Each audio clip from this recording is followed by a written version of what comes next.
यार मला असं वाटतं, मनातलं मनात ठेवू ना, सांगा. मला ती असं भीती वाटते मग ती मैत्री. बरोबर आहे, भीती बरोबर आहे. ती मैत्री चुकीची नाही, ती भीती चुकीची नाही.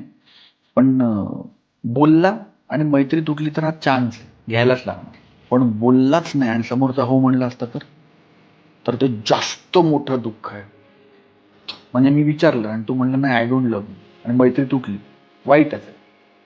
पण इमॅजिन 40 वर्षांनी आपण भेटलो आणि मी म्हटलं अरे माझं तुझ्यावर प्रेम होतं, आणि तू म्हणलं अरे वेडा सांगायचं ना, मी 40 वर्ष थांबलो, तर किती वाट लागेल विचार कर.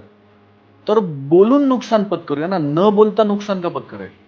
म्हणजे नुकसानच पत्करायचंय तर निदान चान्स घेऊन पत्करूया.